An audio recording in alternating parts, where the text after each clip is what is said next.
বন্ধুরা, শুভ সকাল। সবাই কেমন আছো? মেয়ে স্কুলে চলে গেছে, ছেলেও চলে গেছে, আর হাজব্যান্ডও চলে গেছে ডিউটি। এবার থেকে আমি সকালের কাজগুলো সারবো, ঝাড়ু করবো, মোছা করবো, তারপর স্নান করে পুজো করে তারপরে রান্নাবান্না করবো। তাহলে বন্ধুরা দেখতে থাকো, ঠিক আছে? ভাবলাম আজকে একটু রাসাম বানাবো, তার জন্য ডাল, জিরে, ধনে, কারি পাতা, শুকনো লঙ্কা আর গোলমরিচ ভাজে নিলাম, তারপরে পেস্ট করে নিলাম। আর মাছগুলো ফ্রিজ থেকে বের করে ভিজিয়ে রাখলাম।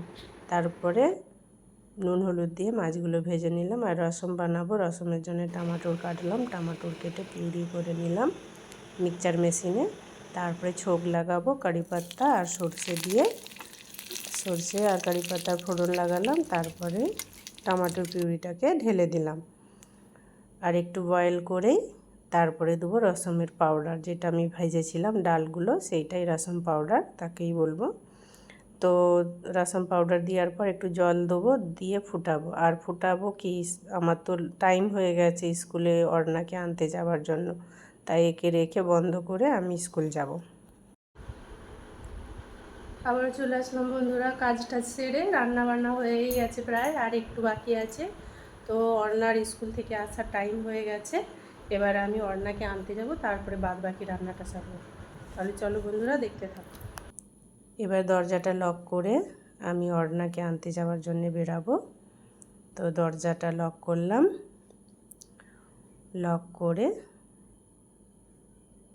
আমি এবার অর্ণাকে আনতে যাব। তো তাড়াহুড়োর মধ্যেই ছিলাম, অনেকটাই লেট হয়ে গেছে, প্রায় 12টা 5 হয়ে গেছিলো, আর 12টা 10-এ ছুটি। তাড়াহুড়োই করছিলাম। এই যে আমি অর্ণাকে নিয়ে চলে আসছি, আর অর্ণা শুগুলো খুলে এখানে ওখানে কোথায় রাখবে ভেবে পাচ্ছে না। আর তারপরে আমি দরজা খুলে ভেতরে ঢুকলাম। ঢোকার পর দেখলাম যে ওয়াশিং মেশিন বন্ধ হয়ে গেছে। ওয়াশিং মেশিনে আমি জামা কাপড় দিয়ে গিয়েছিলাম, তো জামা কাপড়গুলো এবার ছাদে মিলবো।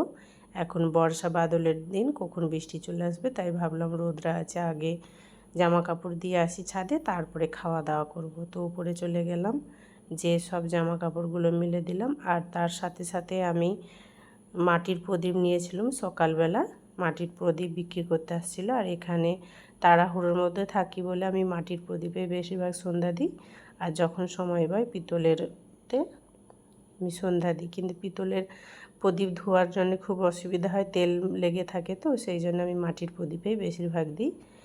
তো আজকে বেচতে এসেছিলো, আমি 100 টাকা নিয়ে নিয়েছিলাম, নিয়ে ধুয়ে শুকনো করে নিয়েছি যাতে দিতে সুবিধা হয়। তো এই যে বন্ধুরা, আমি সব প্রদীপগুলো শুকনো করে নিয়েছি, এবার আমি চিকের মধ্যে রেখে দেবো। তারপরে আমি নিচে যাব, আর নিচে আমি গ্যাসটা জ্বালিয়ে আসছিলাম, যে রসম বানাচ্ছিলাম, বানাতে বানাতে আমি অর্ণাকে স্কুলে আনতে গেছিলাম। তো আসার উপরে যাওয়ার সময় আমি ওইটা গ্যাসটা অন করে দিয়ে গেছিলাম।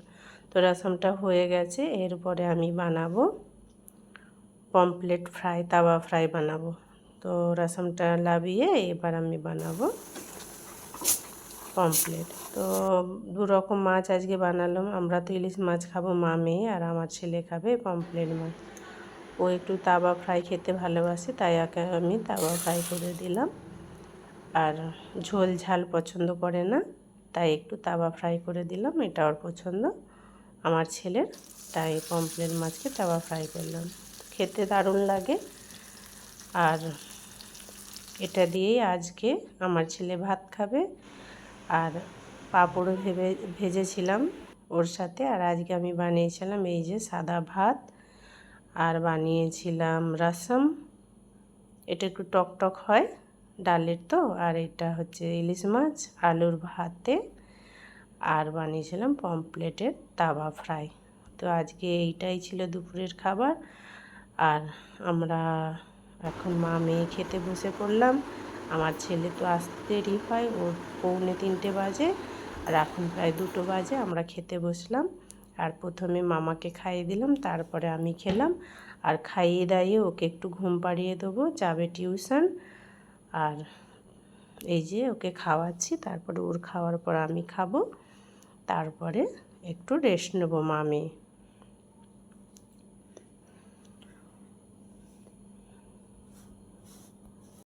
অর্ণা নিজে হাতেও খেতে পারে, কিন্তু আমি তাড়াতাড়ি করে খাইয়ে দিই ওকে, কেননা স্কুল থেকে এসে টাইম পায় না, খেতেই 1 ঘন্টা টাইম লেগে যাবে, ঘুমাবে কখন, সেই জন্য ওকে খাইয়ে দিই। আর এই যে অর্ণা ঘুম থেকে উঠে টিউশনের জন্য রেডি হয়ে গেছে।